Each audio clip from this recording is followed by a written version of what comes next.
So Abdul Muttalib, three amazing things happened in his, when he became a chief of Mecca. And the first one is the rediscovering Zamzam. I told you that when Jurhumite, when they were kicked out of Mecca, so they closed the well of Zamzam and they put some stuff, some swords and some gold and some treasures inside that well and close it. So um, Abdul Muttalib was the one to rediscover the Zamzam. And how he did that, he had a dream three times that someone would come to him and said, "Go dig the well for good people. Go dig the well for, righteous people, and so forth." And every time, a dream would come to him and it would tell him to go dig a well. Go, and finally, he had a dream that he was told, "Go dig a well called Zamzam, and it's in this area." So, the trademark to find this well would be a crow. Crow is a bird, a black bird. Once you see a crow would come and he would start picking. He would start pecking, food in this area. Once you saw crow pecking food in this area, that's the place the Zamzam would be found. Will be found. So the next day, Abdul Muttalib and his son, and so they went to the area that he saw in the dream, and they wait for a bird to come. So a black bird came and started pecking some area. So that's when he started digging. You know, he started digging that area, and people from Mecca start coming and say, "What are you doing? Why are you digging this place here? What's going on? Are you crazy?"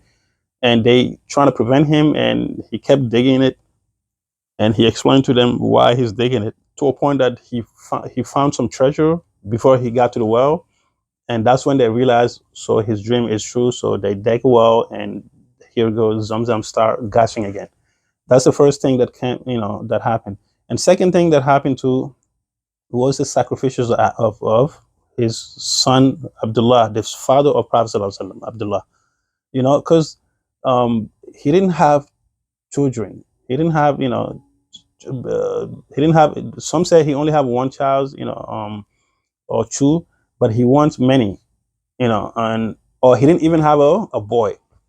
But he took an oath that if Allah gave him a child, if Allah gave him many child, the 10th one, the number 10th, he would sacrifice. If Allah gave him many children, he would sacrifice the number 10. So the number 10th, the 10 boys, the number 10th were Abdullah. And Abdullah, the father of Prophet ﷺ, was it became one of the like the greatest son of Abdul Muttalib. Now he already took an oath and he couldn't go back. He had to sacrifice this child, and but he loved this child more than anything. And someone told him, "Why don't you go to this soothsayer? Maybe he could this person go to this wise man. Maybe he could get you. He could find you a solution how to deal with it." So this wise man said, "Why don't you, you know, you why don't you do back in the days the Arab would do something called like a drawing. They would draw a lot. They would draw lots. So if the so in once they draw lots, so if the lots, whatever was drawing, that things would be the price. So he would put his son Abdul Muttalib would put Abdullah on one side, and he would put 10 camels, and then he would draw a lot. So every time he would draw a lot, the lot would be on Abdullah, and he would add 10 more. He would add 10 more. Some said he kept on adding till like the camels became 100 camels. So at some point, when the camels became 100 camels, then the lot fall on the camels. So he sacrificed all those camels to save his son Abdullah. Same thing happened to Ismail alayhi salam when Ibrahim alayhi salam had a dream, and he said, "I saw in a dream that I should slaughter you," and he said, "Go ahead." And then Allah said, "We have, and we have." Um, Allah said in Quran, "Oh Ibrahim, truthfully you have, you became truthful to your word, and you obey what we told you, and from now on, we are going to exchange your son's life with a sacrificial animal. So because of that, even in our Eid al-Adha, that's the animal that we sacrifice for every Eid al-Adha. Same thing. So now, this is the second thing that happened to the reign of Abdul Muttalib, saving his son, which will be the father of Prophet Muhammad Sallallahu Alaihi Wasallam, Abdullah. Allahu Akbar. And the third thing was the field, the elephant. Abraha from Abasha, meaning known as Ethiopia. He was the leader of the Christians, and he decided to destroy the Kaaba, as we all know the story. So at that time, Abdul Muttalib was the leader of Quraysh, and Abraha took all his animals, and he went to Abraha. He said, "Can you please give me my animals? Those animals are for me, but as for Kaaba, that Kaaba has an owner, and that owner would save his own house, which is Allah, Allah Akbar." And Abraha said, "Really? I thought you were the chief of this town. Aren't you worried about the house? You only worry about your animal? What kind of chief are you? So take your animal and leave. But as for Kaaba, I'm going to destroy it." So when Abraha decided to destroy Kaaba, Allah said in Surah Al-Fil, "Alam tara kayfa fa'ala rabbuka bi ashabil fil? Alam yaj'al kaydahum fi tadlil wa arsala alayhim tayran ababil tarmihim bi hijaratin min sijil ila akhir al-ayah." Allah said, "O Prophet, have you not been amazed?" Because Prophet at that time, Prophet wasn't there. So alam tara, sometimes the meaning alam tara is not always mean to see, is to be amazed also.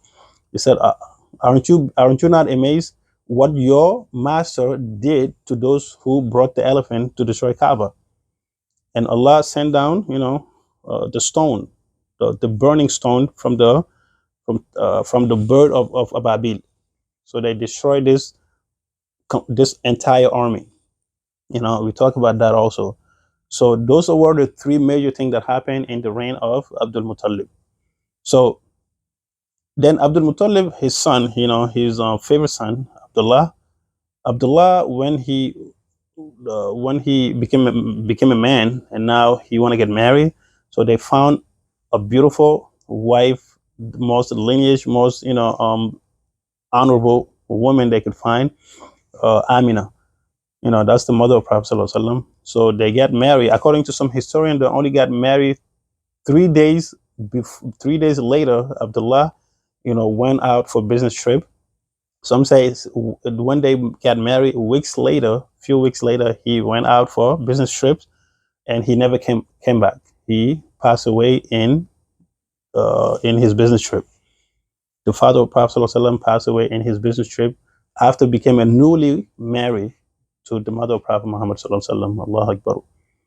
So when he passed away, a few months later, Prophet Sallallahu Alaihi Wasallam was born, and Prophet said in one of his hadiths,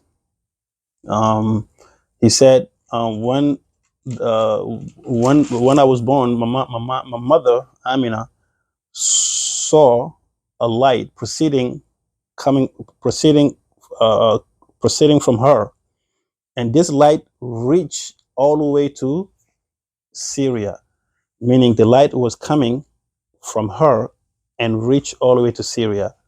And this is pretty much like the symbolic way, and it's for like more like a foreshadowing, because Prophet Sallallahu Alaihi Wasallam and the Muslim, the first major city they're going to conquer was Syria, the first major city, because that was the Byzantine empire. So that's the first empire that Muslims are going to conquer, was the Byzantine Empire. Allahu Akbar. So the lights pretty much indicate the light that were proceeding from the mother of Prophet Sallallahu Alaihi Wasallam when he was born, reach all the way to Syria. It means the Islam is going to reach all the way to Syria. Not only that, they would conquer Syria also. So now, many people would think that Quraysh. What's the meaning of Quraysh? Quraysh was one of the nickname of Prophet great grandfathers, and his great grandfathers, his name was Fihr. Fihr ibn Ghalib. That was one of the great grandfather of Prophet Sallallahu Alaihi Wasallam. He was the one who was called Quraysh. So that's where all the Quraysh are came from. All the Quraysh came from that one person. His name was Fihr ibn Ghalib. And Prophet has this one famous hadith. He said, Prophet ﷺ said, Inna Allah astafa fi waladi Ibrahim Ismail wastafa fi bani wastafa fi min waladi Ismail bani Qinana ومن ولد إسماعيل واصطفى قريش من كنانة واصطفى من قريش بني هاشم واصطفى من بني هاشم أو من واصطفى من بني هاشم أنا أو واصطفاني من بني هاشم أو كما قال. So this simply means Prophet ﷺ said, um, Allah chose from the children of Ibrahim, he chose from the children of Ismail, Allah chose Bani Kinana. And from the children of Kinana, Allah chose Quraysh, which is Fihr. I told you about that. And from Quraysh, He chose Banu Hashim. And from Banu Hashim, He chose me, meaning He chose Prophet. So this is the greatest honorable lineage you could find. So Prophet ﷺ came from this great lineage. So when Amina gave birth to Prophet ﷺ, um, you know, um, usually in Arabs back in the days, when women gave birth, they usually would give the child away for breastfeeding. They would hire someone, a woman, a wet nurse, and they would pay her to breastfeed the child. And usually those would be all the way in the village. Why they would send the kids all the way to the village? For several reasons. Because once the child is away from the mother or the parents, and they'll be able to at least grow up independent. And not only that, in that time, the pure Arab language was spoken in the village, not in the city of Mecca, but in the village, because they want their kids to be eloquent when they speak the language. So because of that, they would send them away to a village where pure language is spoken. Even in our villages in Africa and different things. Back in the days when parents want their kids to learn so much, they would send them to the village because they know that they would find everything pure in the village. The language is pure, the food is pure, the water is pure, everything is pure. So that would help the kids grow up, to be even, much mature and so forth. So Prophet ﷺ were given away to this tribe called, the tribe was named Banu Sa'd ibn Bakr. Banu Sa'd ibn Bakr. So there was this woman called Halimatu Sa'diyah. So she was the one who breastfed Prophet ﷺ, and she helped him raise till Prophet ﷺ till he was 4 years old. When he was 4, like she would bring him back and forth, so that way the mother could see him and stuff like that. But so he would go back and forth till he was 4 years old. At age of 4, Prophet ﷺ, when he was playing around, some other kids, at age of 4, they saw a man. According to some narration, this kid saw a man came and grabbed Prophet ﷺ and put him on the ground and opened his chest and took something black out of his chest and closed the chest. That was the first operation performed on Prophet ﷺ. So when the children ran and told this incident to Halimatu Sa'diyah, she was very scared. She said, "What? I'm raising this young man, and I don't want this young man to lose his life. So let me just take him to his parent." So she was so afraid. She took him back to Mecca and told the mother, "You know what? You could keep the child. This I don't want any trouble to befall the child and so forth." So now, at age of 6, Prophet ﷺ, his mother took him to visit, some family members, from Yathrib. And so Prophet ﷺ, his mother, Amina, passed away, at the place called Abwa, So, and she was with the young lady. So this young lady took Prophet ﷺ back to Mecca. So meaning Prophet ﷺ, he lost his mother when he was 6. Before, he lost his father before he was even born, but now he lost his mother at age of 6. So at age of 8, his grandfather, from 6 to 8, his grandfather Abdul Muttalib that we just talked about, raised him. So at age of 8, Abdul Muttalib also passed away. So at age of 8, um, starting from at age of 8, his brothers, his you know his father's brother, meaning his uncle Abu Talib, took care of him because Abu Talib became the chief after Abdul Muttalib passed away. So Abu Talib, the father of Sayyidina Ali radiallahu anh, took care of Prophet ﷺ. He raised him at age of 8. So from age of 8, Prophet ﷺ, when he was a teenager, when Prophet became a teenager, he worked as a shepherd. So he would hurdle the animals for few coins. People would pay him few coins to um, herd their animals for them. So he became a shepherd, and as a teenager, so this helped him being very patient. This helped him being a leader, and know your subject. Because as a shepherd, the people who do the shepherd, who herd animals, they're very smart because every animal has their own characteristic. You get to learn every animal's what they behave and stuff like that. So it would help you even with the leadership. That's what Prophet, did. So he learned, animals, how to take care of them, how to differentiate between different animals, because every animal has their own characteristic.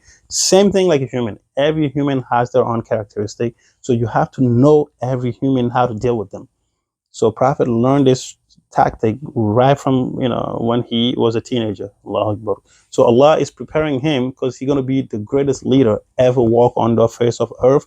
So he has to learn this job, right from the beginning.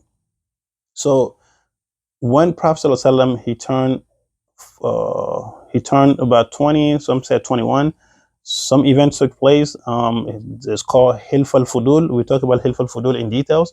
So Hilf al-Fudul was Prophet ﷺ participated in this war or battle called Hilf al-Fudul, and he participated in this, and that's when he was 20 and 21. So when he turned 25, he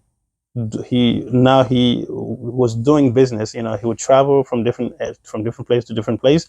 So because of his honesty and his trustworthiness, Khadija radiallahu anha decided to put Prophet ﷺ in charge of her business because she was a really wealthy woman.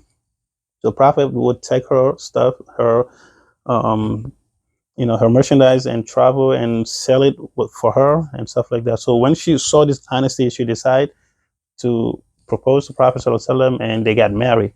So he has 6 children. He had 6 children with her, because Khadija, was previously married twice before Prophet ﷺ married her.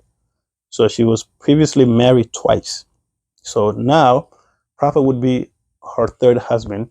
But so when Prophet married her, Prophet was 25, and at that time she was about 40 years old, and they got married. They had 6 children, and Zainab, four girl and 3 boys. I would say four males. Four women and 3 males. So the 4 women were Zainab, Ruqiyya, Kulthum, and Fatima. Those were the 4 female, and the 3 males were Qasim, Abdullah, and Ibrahim. But those were the 7 children of Prophet ﷺ. But 6 of those were from Khadija. So Ibrahim came way later in Medina. So Ibrahim was from another woman.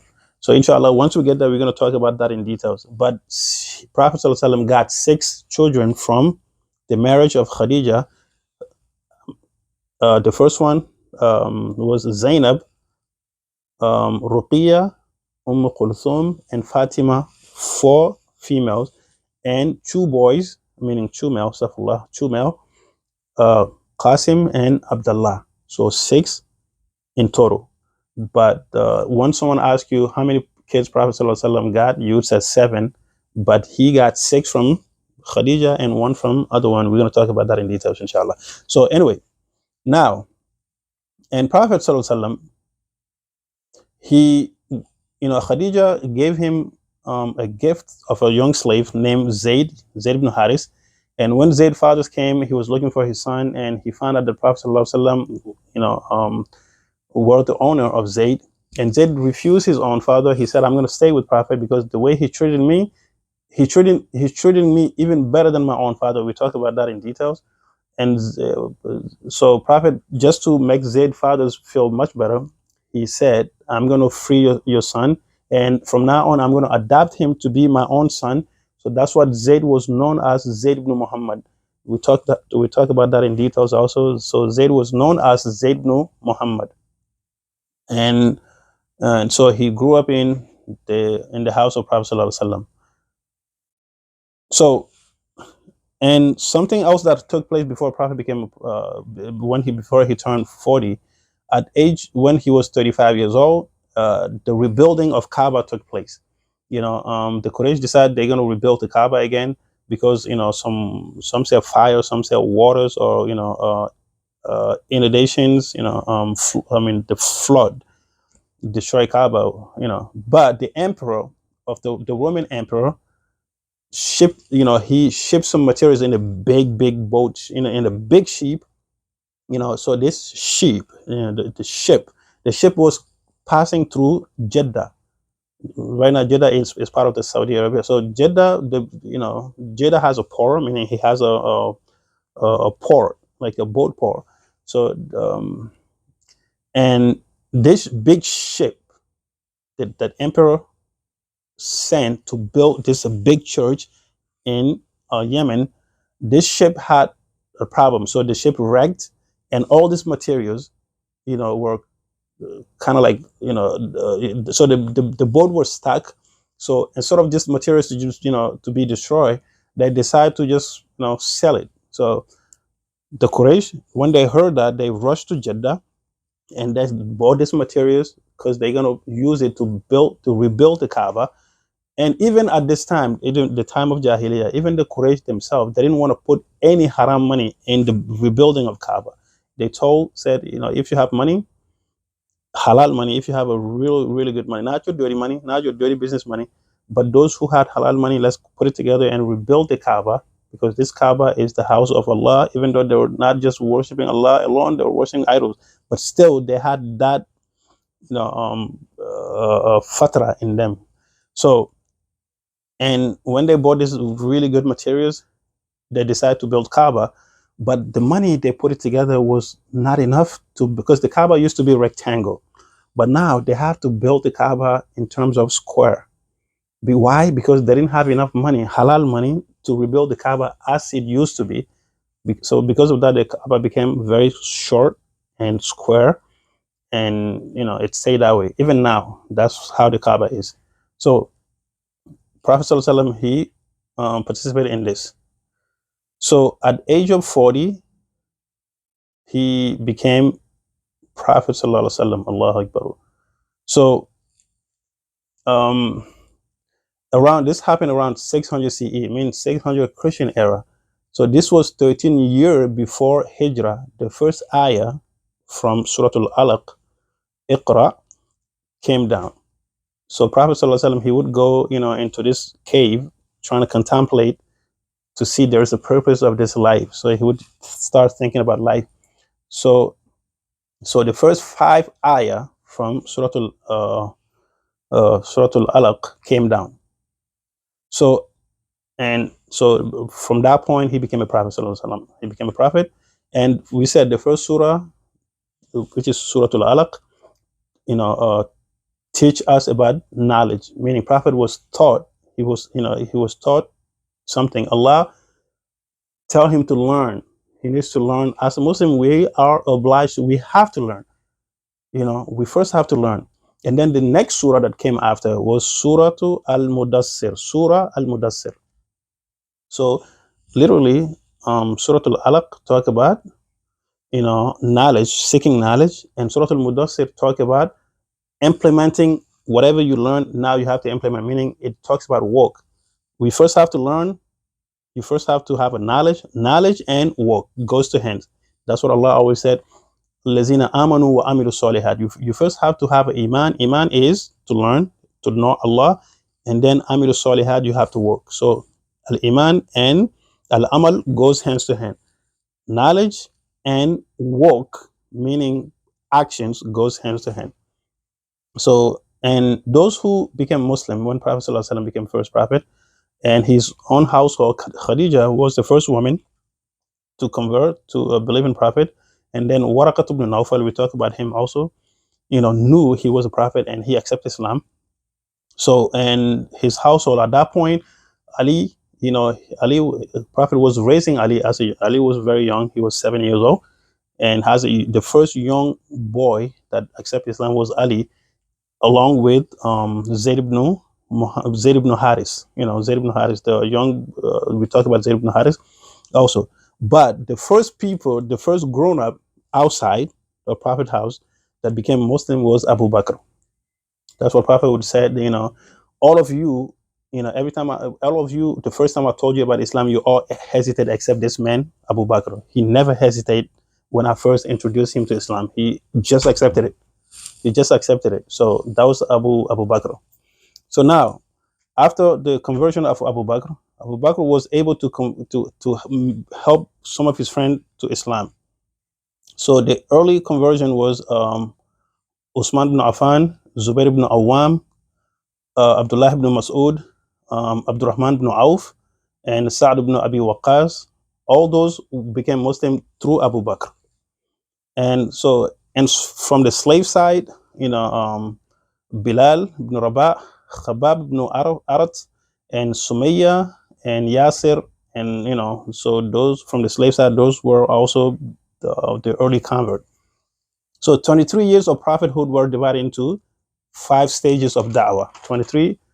So the first private da'wah within the family and friend. Prophet would call it the close family. So this lasts about 3 years. That's what Allah said. وَأَنذِرْ أَشِيرَتَكَ الْأَقْرَبِينَ. So meaning spread the news. Call your close friends, your close entourage to Islam. And the second thing, so that was the first type of da'wah. The second was open da'wah with tongue. So that lasts about 10 years. And the third da'wah was the da'wah about along with the defensive war. So against only those who attack Muslim, like a Quraysh. And we talk about all this in details in our video, such as Badr and Uhud and Ahzab. And the fourth type of da'wah was the da'wah with no war. It was just like a Sulhul Hudaybiyah. We inshallah we're gonna get to that, but we haven't reached that yet. So that was the fourth type of da'wah, and the fifth type of da'wah was the an open da'wah to everyone openly with the military reinforcement. So this only lasts a year and a half before the passing of Prophet Muhammad sallallahu alaihi wasallam, before he passed away. So now in open da'wah, he gathered everyone, close friend, family, and Abu Lahab. We talk about that. Abu Lahab, got up and said, "Halli haza jama'atana." So you gather us for only this? Talk about only worship one Allah and this and that. And he said he said the insane word, tabbat ya Allahu Akbar. He said tabban lak. That's when Allah revealed the surah tabbat yada abi lahabin wa tabba ila akhir al-ayah. So and then when Prophet start preaching, the Quraysh come up with the different tactics to stop him so he could stop completely preaching Islam. They come up with the different tactics. And the first tactic they use Abu Talib to stop Prophet. So they would come to Abu Talib to tell him, please stop your nephew to preach. He's cursing out idols. He's cursing out, our gods and so forth. That didn't work. Abu Talib would come to Prophet. Prophet said, no, I didn't curse anybody's God. I just called them to one God. And they would force Abu Talib again, Prophet, and they would propose things. And Prophet would tell Abu Talib, my uncle, don't even, I'm not going to stop this. Even if I have to die over this, even if they bring moon and sun to my right and left hands, I would not stop this. From that point, Abu Talib knew it was serious. And she said, you know what? He said, from now on, I would support you and nobody would do anything. Nobody would touch you. So they also ask him, another tactic they use, they also ask him to perform miracles. You know, they ask him about several miracles, like make turn the whole mountain into a gold to bring Allah himself so they could see Allah, Allahu Akbar. And they ask him to bring a books coming from the sky, they could see it coming down, several things. And they also trying to bribe him. They said, whatever, stop this call, whatever you need, money, riches, woman, we give it to you. If you want to be a king, we make you a king, our king. None of that worked. And at some point, there, finally, they said that they knew they couldn't do anything. The last tactic they came up with, they said, you know what, from now on, we're gonna boycott you. But before that, they come up with the last tactic. They went to Yahud, the Jewish, to give them some answers so they could use against Prophet. So they said, well, why don't you say you're Prophet? Why don't you tell us about Yusuf? Jacob. Why don't you tell us about Zulkarnain? Why don't you tell us about soul, our own soul? Why don't you tell us about those young people who ran to the cave and so forth? So because of that, Allah revealed Surah Al-Kahf, He revealed Surah Al-Isra to explain all this detail. We talk about that too. So they couldn't use none of the tactic to work. So finally, they boycott for 3 years. 3 years they would not sell anything to Muslims. They completely isolate them. For 3 years. So after that, the boycott, then that's when Abu Talib passed away. And a month later, Abu Talib passed away in Shawwal, and a month later in Ramadan, Khadija, the wife of Prophet ﷺ, also passed away. So now, and Prophet ﷺ, from that point, they know that Abu Talib is no longer there, so they start torturing Muslims. So Prophet ﷺ sent some group of Muslims to Habasha, known as Ethiopia. So there were about 15 people that first go to Habasha. And then later on, they heard that many people from Mecca became Muslim because of Surah Al-Najm. When Prophet ﷺ recited Surah Al-Najm, everyone prostrate. We talk about that. So when Muslims heard that from Habasha, they thought people from Mecca became Muslim, so they returned. Coming to find out, it was not the case. So, and they decided to go back this time for the second time. And this time, there were about 100 of them that went back to Habasha. So, in this time, two elites of Quraysh became Muslim, Hamza and Omar. And that gave Islam a big boost. We talk about that. And, and then Prophet ﷺ, even during when they were pretty much torturing Muslim, Prophet decided, let me just go to Ta'if and call people from Ta'if to become Muslim. And people from Ta'if, they stone him, they throw stone at him, and he started bleeding. And at that point, Allah revealed, and Prophet was reciting in his prayer, some powerful surah. And when the jinn was coming, you would find out in Surah Al-Ahqaf. So when jinn were passing by, they heard the Quran. Prophet was reciting the Quran. Those jinn became Muslim. Alhamdulillah. So it is as if people are rejecting you, the jinns are accepting Islam. So Prophet decided to come back to Mecca, but he couldn't because he were kicked out. They closed the door, and he has to ask several leaders from Mecca to let him in. They refused, and except Adi ibn Mut'im ibn Adi, we talked about him. Mut'im ibn Adi, allowed Prophet to come back to Mecca, and and took his and said, I'm going to protect him. So Prophet Sallallahu Alaihi Wasallam stayed in Mecca preaching. So at that point, Prophet decided, it's time for migrating, because Allah told him now Muslims could migrate because of torture. So many Muslims start migrating, to Medina. But before they start migrating to Medina, something amazing happened.